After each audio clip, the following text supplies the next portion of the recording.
Good morning बच्चों। आज date है 16 अगस्त 2021। क्लास 6 की वर्कशीट नंबर 13 आज हम करेंगे। टॉपिक है सन्निकटन। श्रीमती देवसेना 2000 रुपये में अपने बच्चों के लिए कुछ उपहार खरीदने के लिए बाज़ार जाती हैं। दो उपहार जो उन्हें पसंद आए उनकी कीमत ₹1175 और ₹449 है। क्या आप समझते हैं कि श्रीमती देवसेना के पास इन दो उपहारों को खरीदने के लिए पर्याप्त पैसा है?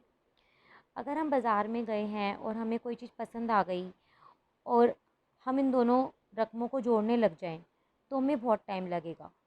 तो इसी चीज़ के लिए हम सन्निकटन का प्रयोग करते हैं। एस्टिमेट वैल्यू, इसके इंग्लिश में बोलते हैं एस्टिमेट वैल्यू निकालना, कि हम उसके आसपास की संख्या अपने दिमाग में जल्दी से सोच सकें कि हमारे पास क्या इतना पैसा है कि हम बाज़ार से इस चीज़ को ख़रीद सकें। तो देखते हैं, अमरिंदर और कटप्पा दो बच्चे हैं।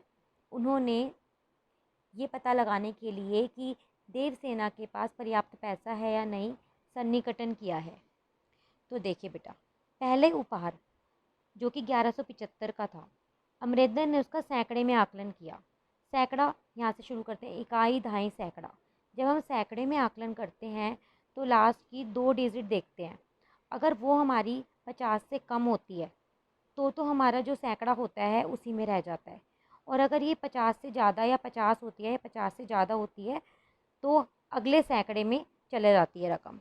तो अब देखिए, 1175 में लास्ट की 2 जो डिजिट हैं वो 75 है। 75 50 से ज़्यादा है तो ये जो सैकड़ा है ये 1 से 2 हो जाएगा, तो इसलिए इसका आंसर हो गया 1200। इसी तरह से 449 का जब हम सैकड़े में आकलन करेंगे तो हम लास्ट की फिर से 2 डिजिट देखेंगे, क्योंकि सैकड़े में हम आखिरी की 2 डिजिट देखते हैं। तो वो हमारी 49 है। ये हमारी 50 से कम है तो हमारा सैकड़े पे जो संख्या होगी वो उसी में रह जाएगी, तो इसलिए इसका आंसर आ गया 400। और जब इन दोनों का योग किया तो अमरिंदर का अनुमानित जो कीमत थी वो आई 1600 रुपये। कटप्पा का देखते हैं, उसने क्या किया। उसने पहले जो 1175 थे, निकटतम हज़ार में आकलन किया है उसने। जब हम हज़ार में आकलन करते हैं तो आखिरी की 3 डिजिट देखते हैं। अगर वो हमारी 500 से कम होती है तो हमारा जो हज़ार पे संख्या होती है वो उसी में रह जाती है। और अगर ये 500 या 500 से बड़ी होती हैं आखिरी की 3 डिजिट मिला के, तो हमारा अगले हज़ार में चला जाता है। देखिए, 175 है आखिरी की 3 डिजिट, जो कि 500 से कम है, तो एक जो है वो एक ही रह जाएगा। मैंने बताया था आखिरी की अगर 3 डिजिट जो हैं 500 से कम है तो हमारा हज़ार उसी वाले हज़ार में रह जाता है, तो इसलिए 1000 हो गया। अब है अगला उपहार 449 का। 449 500 से कम है और हज़ार पे कोई भी संख्या नहीं है, यानी ज़ीरो है, हज़ार पे कुछ नहीं है। तो 449 जो है हमारा ज़ीरो में परिवर्तित हो गया जब उसका आकलन हज़ार में किया। दोनों को जोड़ा तो 1000 आया। तो आपको क्या लगता है कि किसने जो इसकी एस्टिमेट वैल्यू निकाली उपहार की वो ठीक निकाली? तो आप सबको ये आप आपस में डिस्कस करना है अपने घर में अपने फ्रेंड्स के साथ कि किसकी एस्टिमेट वैल्यू सही है। तो सटीक होनी चाहिए, तो हम कहेंगे कि अमरिंदर की सटीक है 1600 रुपये, क्योंकि अगर 1000 रुपये होगी तो बहुत ही कम है। जब हम 1175 और 449 को जोड़ते हैं तो हमारे वो 1600 के करीब करीब आता है, ना कि 1000 के करीब। तो इसलिए हम कहेंगे कि अमरिंदर ने जब निकटतम सैकड़े में किया इसका आकलन तो बिल्कुल सही किया। आइए हम जो वर्कशीट में प्रश्न हल करके दिए गए हैं उनको करते हैं। योग का अनुमान लगाना। प्रश्न नंबर 1, 18,891 जमा में 4,201। हम इसका आकलन जो है सैकड़े में भी कर सकते हैं, हज़ार में भी कर सकते हैं, लेकिन जो आगे से वर्कशीट आई है उसमें ये सॉल्व करके हज़ार में आकलन आया है करके, तो हम इसका हज़ार में ही एक बार देखते हैं। निकटतम हज़ार में आकलन। देखिए, जब हज़ार में आकलन करते हैं मैंने आपको बताया आखिरी की हम 3 डिजिट देखते हैं। अगर वो हमारी 500 से कम होती है तो हमारा हज़ार जो पहले लिखा होता है उसी में रह जाता है। लेकिन अगर 500 से अधिक होती है तो देखिए 891 है आखिरी की 3 डिजिट, जो कि 500 से ज़्यादा है, तो 8 जो है वो अगले हज़ार में चला जाएगा, यानी इसकी एस्टीमेट वैल्यू आ गई 19,000। अब 4201 का भी हम हज़ार में आकलन करेंगे तो देखिए 201 है, 201 जो है 500 से कम है, तो इसीलिए जो हज़ार था उसी में रह जाएगा, तो 4000 रह गया इसका। जब हमने दोनों का योग किया तो हमारा अनुमानित योग आया 23,000। अगला प्रश्न देखिए जो ऑलरेडी सॉल्व्ड आया है दोबारा से। 429 जमा में 8691। ये देखिए बेटा 429 जो है सैकड़े में ही दिया हुआ है हमें, इकाई दहाई सैकड़ा। इसमें बेशक हज़ार तक जा रहा है तो इसलिए इन्होंने इसका निकटतम सैकड़े में आकलन किया है। 429 जब सैकड़े में आकलन करते हैं तो आखिरी की 2 डिजिट देखते हैं। अगर वो 50 से कम है तो जो सैकड़ा होता है उसी में रह जाता है। तो देखिए 29 जो है 50 से कम है तो 4 जो है हमारा 4 ही रह गया, 400 बन गया। अब इसका भी हम सैकड़े में देखेंगे। सैकड़े के लिए हम आखिरी की 2 डिजिट देखते हैं। 91 है तो 91 50 से बड़ा है तो हमारा सैकड़े पे 6 जो है वो अगले संख्या में परिवर्तित हो जाएगा, यानी कि हमारा इसकी एस्टीमेट वैल्यू आ गई 8700। और जब हमने दोनों का जोड़ किया तो हमारा अनुमानित योग आ गया 9100। इसी तरह से वर्कशीट में अंतर का अनुमान लगाने के 2 क्वेश्चन सॉल्व आए हैं, वो देखते हैं। अनुमान लगाइए 9876 घटा में 6789 कितना आएगा। निकटतम हज़ार में आकलन करेंगे। इसका भी हम सैकड़े में भी कर सकते हैं बेटा और हज़ार में भी कर सकते हैं। वर्कशीट में हज़ार में आया है, मैं आपको हज़ार के अकॉर्डिंग समझा रही हूँ। जब हम हज़ार में करते हैं तो हम आखिरी की 3 डिजिट देखते हैं। अगर वो हमारी 500 से कम होती है तो जो हज़ार में होता है उसी में रह जाता है। अगर 500 से अधिक है तो देखिए 886 है, 876 है तो हमारा जो है 500 से बड़ा होता है 876 तो 9 का 10 बन जाएगा। तो यहाँ पे 10,000 इसकी एस्टीमेट वैल्यू आई इस वाले की। अब हम 6789 का देखेंगे। ये फिर से देखिए बेटा 500 से ज़्यादा है, 789 500 से ज़्यादा होता है। आखिरी की 3 डिजिट देखने हैं हज़ार के लिए तो हमारा 6 जो है वो 7000 में परिवर्तित हो जाएगा। और जब हम दोनों का डिफरेंस करेंगे, घटा करेंगे तो हमारा अनुमानित अंतर आ गया 3000। प्रश्न नंबर 2 जो है दूसरा प्रश्न है जो सॉल्व्ड आया है वो देखते हैं। यह है 90,476 घटा में 10,241। अब देखिए बेटा इसको हम निकटतम सैकड़े में भी कर सकते हैं और निकटतम हज़ार में भी कर सकते हैं क्योंकि दोनों में हज़ार की संख्याएं भी हैं। लेकिन यहाँ पे निकटतम सैकड़े में आया हुआ है सॉल्व होके तो मैं आपको निकटतम सैकड़े में समझाती हूँ। जब हम सैकड़े में करते हैं तो आखिरी की 2 डिजिट देखते हैं। देखिए 76 है, ये हमारा 50 से ज़्यादा है। जब 50 से ज़्यादा होता है तो सैकड़े पे जो संख्या होती है वो अगली संख्या में परिवर्तित हो जाती है। तो ये हो गया 90,500 में परिवर्तित। अब हम इसका देखेंगे, सैकड़े में आकलन करेंगे तो आखिरी की 2 डिजिट देखेंगे। ये है 41। 41 जो है 50 से कम होता है तो हमारा 2 जो है वो 2 ही रहेगा, चेंज नहीं होगा। तो इसका आंसर आएगा 10,200। और जब हम दोनों को घटाएंगे तो हमारा आंसर आएगा 80,300। ये हमारा अनुमानित अंतर है।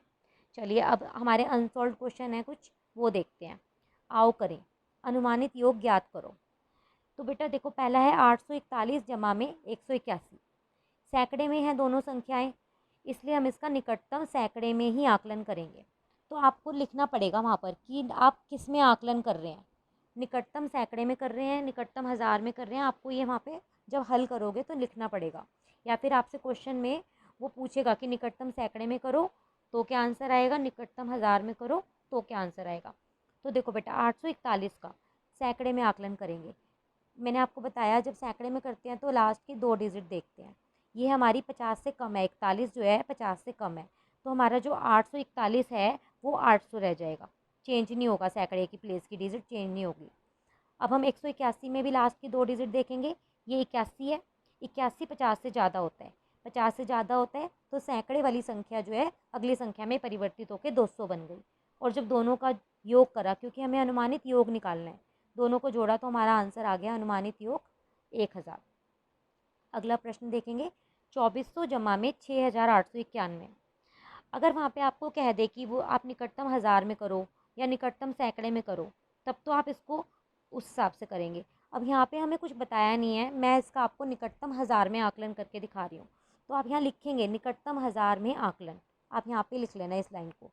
और 2400 का जब हम करेंगे निकटतम हज़ार में तो हम आखिरी की 3 डिजिट देखेंगे। आखिरी की 3 डिजिट 400 हैं जो कि 500 से कम है। 500 से कम है तो हमारा जो हज़ार के प्लेस पे जो डिजिट होगी वही रहेगी, 2000 रह गई। जब 6891 को देखते हैं तो आखिरी की 3 डिजिट, क्योंकि हम निकटतम हज़ार में कर रहे हैं बेटा, तो 891 जो है वो हमारा 500 से बड़ा है। 500 से बड़ा है तो हमारा हज़ार प्लेस पे जो 6 है वो 7 बन जाएगा, अगली संख्या में परिवर्तित हो जाएगा। तो 6891 का हज़ार में आकलन जब करते हैं निकटतम हज़ार में तो वो 7000 बन गया। दोनों को जोड़ेंगे तो हमारा अनुमानित योग आ गया 9000। अब हम प्रश्न नंबर 3 पे आ जाते हैं। 9875 जमा में 5478, इसका भी हम निकटतम हज़ार में ही आकलन करेंगे क्योंकि हमें कुछ गिवन नहीं है। अगर हमें दिया होगा तो हम उसके अकॉर्डिंग चलेंगे। देखिए, जब हज़ार में आकलन करते हैं तो हम आखिरी की 3 डिजिट देखते हैं। 9875 में आखिरी की 3 डिजिट 875 है, जो कि 500 से बड़ी है। तो 9 जो है अगली संख्या में परिवर्तित होकर 10,000 बन गया। और 5478 में आखिरी की 3 डिजिट 478 है, जो कि 500 से कम है।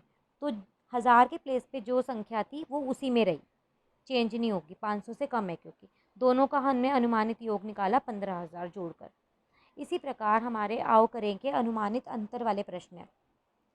8,299 में से घटा करना है 5,000। कुछ भी गिवन नहीं है हमें, हम इसका निकटतम हज़ार में अपनी मन से कर रहे हैं। आप इसको निकटतम सैकड़े में भी कर सकते हो लिखकर, मैं इसका निकटतम हज़ार में कर रही हूँ। 8,299, 8,299 में हम निकटतम हज़ार में जब आकलन करते हैं तो 299 आखिरी की 3 डिजिट देखते हैं। 299 जो है 500 से कम है, तो जो हमारा हज़ार के प्लेस पे 8 है वो उसी में 8 में ही रहेगा, 8,000 ही रहेगा। अब यहाँ 5,000 को देखेंगे, आखिरी की 3 डिजिट 0 ही है, तो 0 500 से कम ही है। 0 से 500, 0 और 500 के बीच की संख्या को हम पहले वाले में ही रखते हैं, तो ये हमारा 5,000 ही रहा। दोनों का हमने अंतर किया, अंतर माने घटा किया, तो आंसर आ गया 3,000। तो हमारा अनुमानित अंतर जो हमें निकालना था वो 3,000 आ गया। नेक्स्ट क्वेश्चन है 9,999 घटा में 5,421, इसका भी हम कुछ गिवन नहीं है तो निकटतम हज़ार में आकलन करेंगे। जिसमें भी आप आकलन कर रहे हैं बेटा, बार बार बता रही हूँ, उसको हमें लिखना पड़ेगा कि हम किस में कर रहे हैं। निकटतम हज़ार में आकलन कर रहे हैं तो निकटतम हज़ार में लिखेंगे, सैकड़े में करेंगे तो सैकड़े लिखेंगे। मैं हज़ार में कर रही हूँ। 9,999 जब हम हज़ार में करते हैं तो आखिरी की 3 डिजिट देखते हैं बेटा। 999 आखिरी की 3 डिजिट जो है वो है 999, वो 500 से बड़ी हैं। तो हमारा जो हज़ार के प्लेस पे 9 है वो अगली संख्या 10 में परिवर्तित हो जाएगा, हमारा हो जाएगा 10,000। अगला है 5,421, इसकी भी आखिरी की 3 डिजिट 421 है, जो कि 500 से कम है। तो इसका आकलन हम करेंगे जब, तो 5 का 5 ही रहेगा। दोनों को घटा करेंगे बेटा, 5,000 आ जाएगा। अगला देखेंगे 2,541 घटा 524। देखिए बेटा, इसमें तो हज़ार है बट इसमें नहीं है, ये बस सैकड़े तक ही जा रही है, तो इसका मैं निकटतम सैकड़े में आकलन कर रही हूँ। 2,541 को जब हम सैकड़े में आकलन करते हैं तो हम आखिरी की 2 डिजिट देखते हैं, सिर्फ सैकड़े में 2 डिजिट देखते हैं, हज़ार में 3 डिजिट देखते हैं। 2 डिजिट जो है वो आखिरी की 41 है। 41 जो है 50 से कम है, तो इसीलिए हमारा जो 5 था वो सैकड़े वाला वो 5 ही रहेगा, यानी इसका हम आकलन करेंगे तो 2500 हो जाएगा। अब हम 524 को देखेंगे, आखिरी की 2 डिजिट 24 है, 24 फिर हमारा 50 से कम है, तो हमारा जो 5 था यहाँ पे वो 5 ही रहेगा। और जब हम दोनों 25 को 500 में से 2500 में से 500 घटाएंगे तो हमारा आंसर आ जाएगा 2,000। इस तरह से अनुमानित अंतर आ गया 2,000। ये बेटा आज की वर्कशीट कंप्लीट हो गई है, तो आशा करती हूँ आपको समझ आई होगी।